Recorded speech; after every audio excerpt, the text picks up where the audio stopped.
Twilight LIA.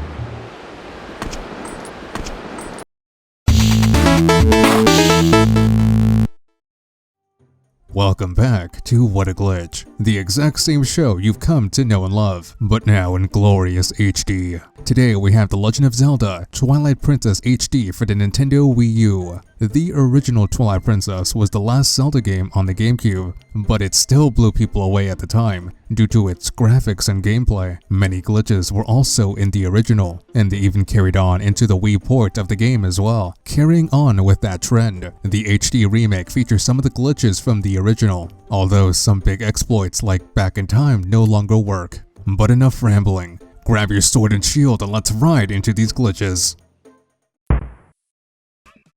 Our first glitch is the one that we can do at the very beginning of the game. When Wolf Link and Midna escape from the Twilight Hyrule Castle, Link is dropped off in the middle of Ordon Woods.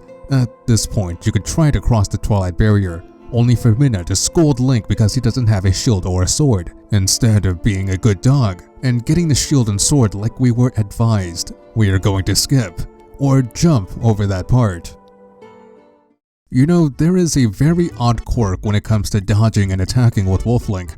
Normally, if an enemy is in the air after being attacked, Wolf Link can pounce on it again for a combo attack. However, if Wolf Link first dodges an incoming attack and strikes back, and then with good timing, strikes the enemy while it's up in the air, Wolf Link can jump over the enemy, landing much farther away than he should. This is known as the long jump attack. And we're going to use it to jump into the loading zone for the Twilight Barrier. There are two zones on the ground that can activate certain things. The first is an oval-shaped zone that forces Wolf Link to go back if he doesn't have the sword and shield, while the second zone is another oval-shaped area that takes Wolf Link into the Twilight Realm if he touches it, which is exactly what we're going to do. If we angle both the enemy and the Wolf Link properly, we can long jump attack over the first zone and into the second one, effectively skipping the need for the sword and shield. To put it into action, lure this Boblin from the entrance of Ordon Woods all the way to the barrier, push it into this white patch on the ground, Z-target it, dodge the attack it, and then attack it once more. Wolf Link should have jumped into the second zone, and now you can head into Faron Woods. If you complete the Vessel of Light for that area, Link will return back to normal with the hero's tunic, but he still won't have his sword or shield. Everyone that Link talks to will believe that he has the sword, but he clearly does not. It's also crucial to mention that you should not save at all while you are swordless Link. The game is nearly impossible to complete if you don't have the sword. Going back to Ordon Village, Link is introduced to the hawk early on. If you point the hawk towards this spot on the door, it will fly over there and will become stuck while trying to fly upwards. It's quite an unusual glitch that can only be ended if Link leaves the area or calls on the hawk again, but it's rather amusing to look at. As Wolf Link, you have the ability to sense spirits and talk to them while you're using this power.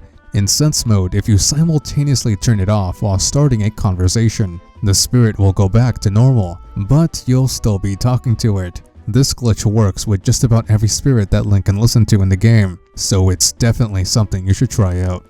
For a more useful glitch, head on over to the Forest Temple. In this area, there are some bridges that turn with the wind. These bridges are the key for getting the Gale Boomerang much earlier than intended. Have Link stand on the edge of the platform, and right below the first bridge is done turning. Start walking forward. Link should be inside the railing, and from here he should walk to the center of the railing. When the bridge turns again, bring out the sword and jump towards the next bridge. When Link gets close to landing on the bridge, quickly Z-target and do a jump attack. Link should land on the second bridge, so from here we're going to enter the second part of this trick. Standing on the right corner of the bridge, jump to the falling bridge when both of the bridges approach about a 45-degree angle. Link should jump across and possibly clip through the railing, but in short, he should land on the next bridge. All you have to do now is defeat the boss and get the Gale Boomerang. Now that we have our handy-dandy boomerang, there's a glitch that we can use that has many uses throughout the game. Just like with Wolf Link, regular Link has a long jump attack with the Gale Boomerang. To initiate it, start by aiming the boomerang somewhere relatively high up and locking it several times. When you release the boomerang, quickly whip out your sword and do a jump attack. You'll see that Link gets thrusted forward very quickly. This happens because the game treats the tornado from the boomerang as a targetable object. Therefore, Link will try to jump attack with more distance than usual. With such a long jump, this glitch opens up many new possibilities, including one you can explore right after you receive the Gale Boomerang. After you get the boss key in the Forest Temple, the game still expects you to rescue all the monkeys, ultimately to complete the path to the boss door. Thankfully, the ground that these monkeys are standing on are solid, so all we need to do is just to get over there. Just throw the Gale Boomerang, pull out the sword, and jump attack like usual. Link should be on the first mushroom platform, and from here you have to jump attack up the mushrooms to reach the top. Now you want a long jump attack with the boomerang again, but you need to jump attack only when the tornado is over the bottomless pit. If you timed it just right, you successfully skipped almost all the dungeon. After the big bad boss had been defeated, Midna offers you to warp out of the dungeon. Instead of that, go and pick up some of the pots around the room, assuming you didn't use them during the boss battle. Walk over to the portal that Midna created, and when Midna asks you to leave, decline her offer. Link should place down the pot. So now all you need to do is just repeat this with as many pots as you can. When you finally decide to enter the portal, Link will slowly walk past the pots in the warp portal.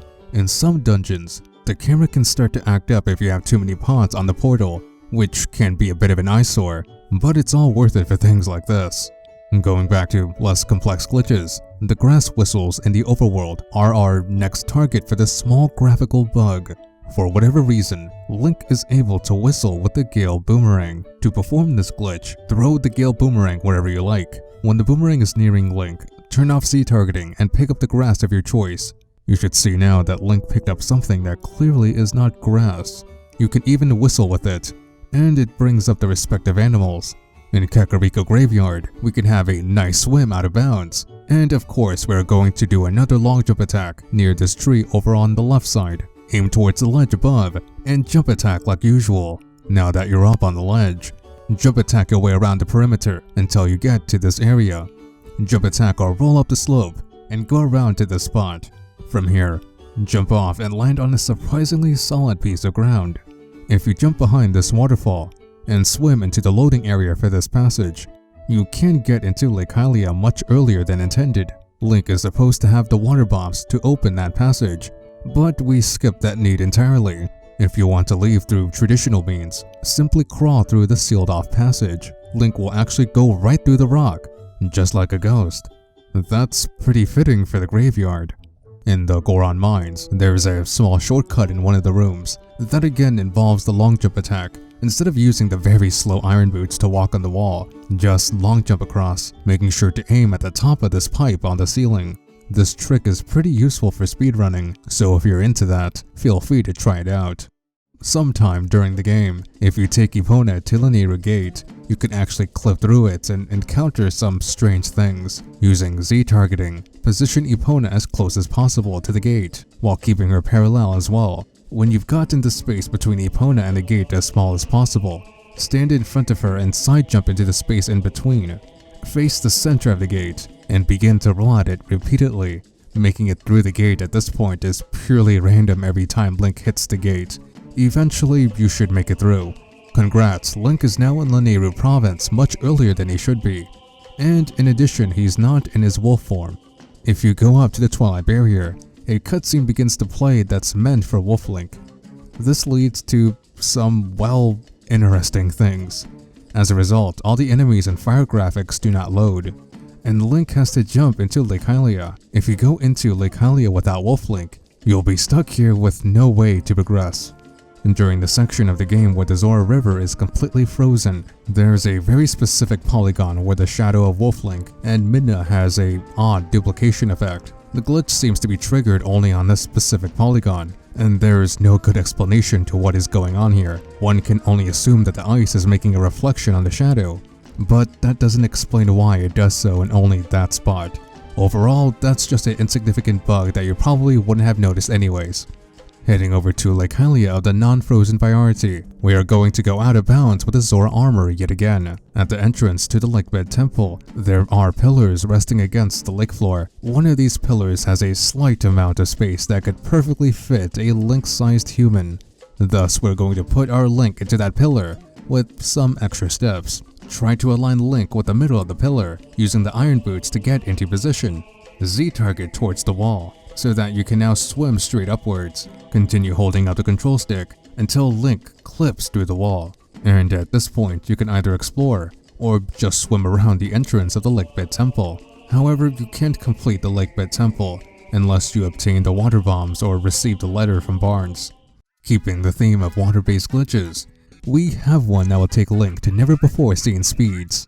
Go to any section in the overworld where the land slopes into water, inch close to the water until Link begins to swim, turn around and move forward for a fraction of a second, and then immediately pause. If you want to know if the glitch is active, check if Link teleported while on the pause screen. Hold down on the control stick, unpause, and there he goes. Link rockets off at an incredible speed, but the only problem is that he can't change direction.